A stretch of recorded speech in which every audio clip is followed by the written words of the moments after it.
Speaking of Kickstarters, Ian, let's talk a little Bitmap books. We brought it up a couple times in the podcast. They've done a handful of, not guidebooks, visual compendiums. Yes, they do that pretty stuff.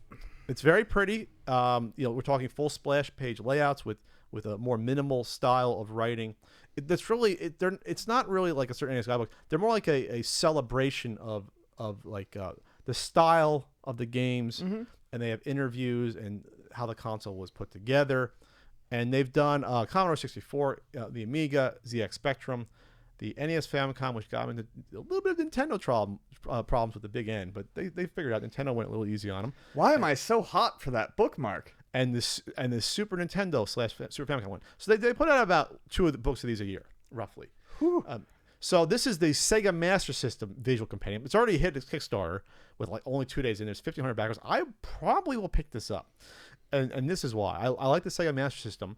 And for the Master System, a guidebook would be nice, but I don't know if it's necessary, especially in the U.S. when we had 114 games. And there actually is someone did a Master System guidebook for the 114 games years back. I don't know if it got the best reviews. I can't throw a fellow author under the bus like that, but I think people weren't entirely impressed with it when it came out. So there's always room for another one. I'm not saying it's going to happen with me, but for this though, this looks nice, and it's officially licensed. This is an officially licensed Sega product, so that's cool. It's also dangerous, and I'll get into why though. So Sega is officially licensed this, which means that you can have the logo. They're having 3D glasses included. That are they're not the same as some bulky plastic 3D glasses, but they're paper 3D glasses, because some of the pages will be in 3D, so you can get a pop-up look to sort of simulate in a way the 3D Master System games. But there's also the cool bookmark, which sort of matches the top of that burgundy plaid layout, which is cute now. At the time was ass probably for marketing. In terms of the top of the labels. So that's the bookmark. So it's adorable. It's adorable, right? Yeah. This is going to cost you for hardback 30 euros. Pat math is, what is that? $45. I was gonna say 50. So Pat math. So there's layouts. It's not. They even said that it's. Here's the problem with it being officially licensed. There's 2 problems with this. Now, unfortunately, this could create a precedent. I'm not saying this is going to happen. It could, though, where authors might say, well, we need to get the go-ahead on these books, even though there's fair use that exists. That's what's scary to me, that especially if Sega officially licensed this, or they went to them to get the official license, if someone wants to do a Sega book, will this give Sega ammo to say, well, you need a license with us, when they really wouldn't have to if it's truly fair use? Sure. That bothers me on a small level. Of course, with Bitmap Books, getting the official license, people are more likely to buy it, though. So I understand that. It also gives them more access to whatever Sega wants to give them for like research materials or whatever else. So that to me is a little scary. I'm not saying, but I'm thinking paranoid because I'm working in this world, obviously. Yeah. That's the first thing. The second thing is that because of that as well, they are not putting all of the games in here, or all the pop ones. They're going to be Sega first party ones mainly. So that's a shame. Yeah, that's a bummer. They say they're trying to get other licensees. The good news is that in the U.S., at least, 90% of the games were Sega games. Sure. There's only there was like Parker Brothers and Acclaim, I think, were the other.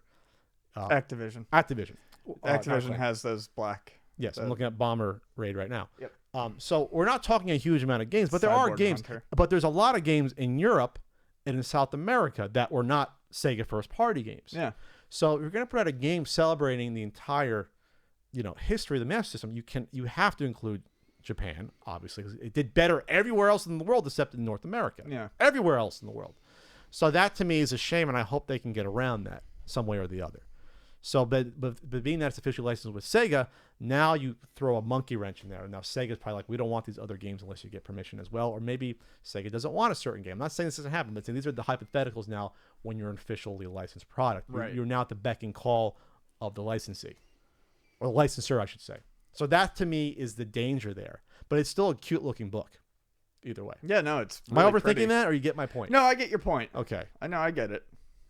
So, yeah. I'll probably pick this up.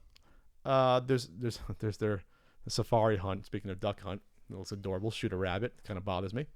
And it will go over, how it was in Japan as well, because the cartridges were different in Japan than they were here. They were taller. Yep. As well. They had the Golgo 13 game that came out in Japan. Yeah. So I have somewhere, if I can freaking find it. Somewhere around here. Is it on the floor? I think it's in that box. Okay. You can honestly see it on the floor. The game room's a lot better than what it was week by week. Ian can attest to that. It's getting there. It's getting This there. is the start of my year. It is. He's hitting his stride. I don't remember what I was doing in January and February, even part of March. I'm a lot better now. He's taking down his Christmas tree. Christmas tree.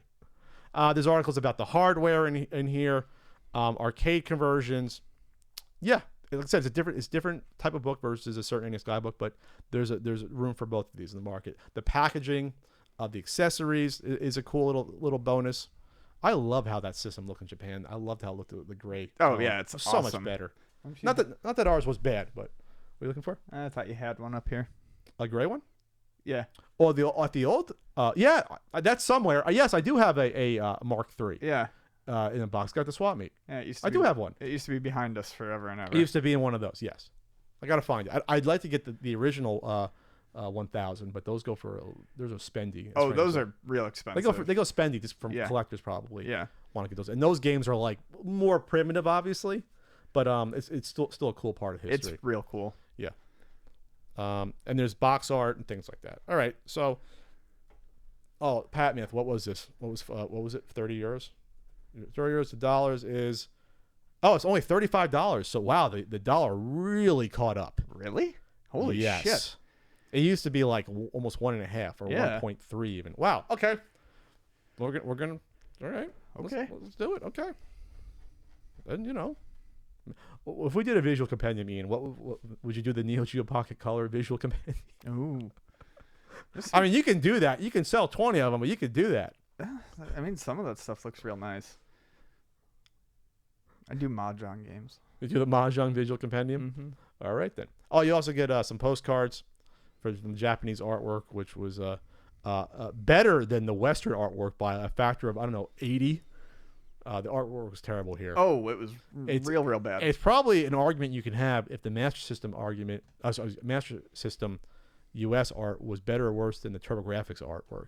You really have to scratch your head there and be like, okay, one's cuter and cartoony, but still awful. But you know what? Master System's better. It's still the artwork on the artwork. See, the artwork has a style at least on the Master System. We're like, okay, it's kind of kitschy a little bit and cheap.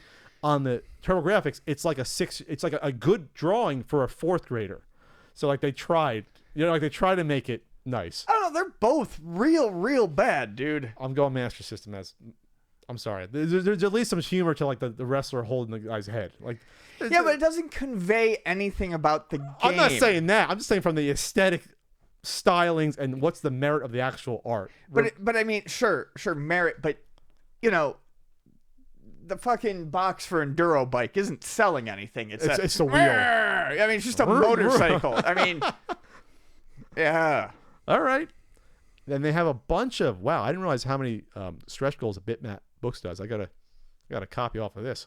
16 extra pages added for every 15,000 slipcase at 150,000 euros. Should I do a slipcase? Or is this pounds, not euros? Wait a minute. This is pounds? What's the symbol here? Maybe I'm wrong here. Euro is the. This is a hook. That's pounds. Oh, I'm an idiot. This is part of Pat Math danger. This is pounds. 30 pounds. Pounds. So the pounds is worth more than a euro. I know that. Yes. That's why they never switch it. It's not that much. It's only 20%. It's $40. Okay. Okay. It's pretty good. We caught up there too. It used to be 1.5. Yeah. Good old American dollar for 4th of July. All right. That's all we're going to say about this because Ian doesn't really want to say anything. Really. Not about that one, though. It's just a nice book.